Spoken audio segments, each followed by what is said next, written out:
ఈరోజు పార్లమెంట్ ఎన్నికల ప్రచారంలో భాగంగా మరి జనరాం మండలంలోని పలు గ్రామాలు పర్యటించడం జరిగింది.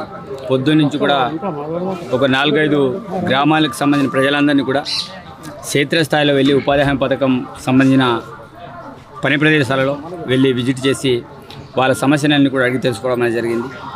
మరి వాళ్ళందరూ కూడా చాలా మంచి స్పందన ఇస్తున్నారు. సార్, ఈరోజు కాంగ్రెస్ పార్టీ చేపట్టి ఈ స్కీమ్లో మేము పనిచేయగలుగుతున్నాం. వాస్తవంగా పేదోళ్ళకి కాంగ్రెస్ పార్టీ ఒక వరంలాగా ఆ రోజుల్లో ఉపాధి హామీ పథకాన్ని తీసుకొచ్చింది.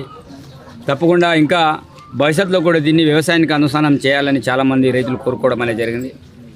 మరి మా రాహుల్ గాంధీ మేనిఫెస్టోలో కూడా ఆ రోజుల్లో పెట్టినాం. ఏదైతే ఉపాధి హామీ పథకం ఉందో దాన్ని వ్యవసాయానికి అనుసంధానం చేస్తామని చెప్పడం అనేది జరిగింది.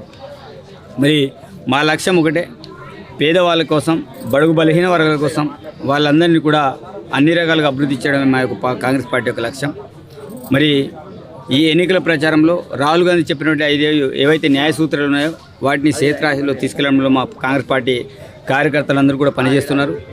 దానిలో భాగంగా ఈరోజు కూడా నేను క్షేత్రస్థాయిలో పర్యటించాలనే ఆలోచనతో ఇక్కడ రావడం అనేది జరిగింది.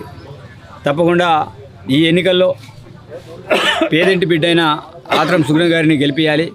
ఎందుకంటే ఆనాడు ఈ ప్రాంత ప్రజలందరూ కూడా పేదింటి బిడ్డని చట్టసభలో పంపించారు. తప్పకుండా నాకు తోడుగా ఒక అక్కగా మరి ఆమెను కూడా మీరు ఆశీర్వదించి పార్లమెంట్కి పంపిస్తే తప్పకుండా నాతో పాటు ఆమె కూడా పనిచేయడానికి ఆస్కారం ఉంటుంది. కేంద్రం నుంచి నిధులు తీసుకొచ్చే పరిస్థితి ఉంటుంది. కాబట్టి మనం అక్షరకంభంలో ముందు వరుసలో ఉంటే ఆదిలాబాద్ జిల్లా మరి పార్లమెంట్ నియోజకవర్గం మరి తప్పకుండా ఈ ప్రాంత వాసులందరూ కూడా ఈ ప్రాంత బిడ్డని ఆశీర్వదించి మరి గెలిపిస్తే తప్పకుండా ఆమె కూడా నాలాగానే పార్లమెంటు గెలుమెత్తుతుంది.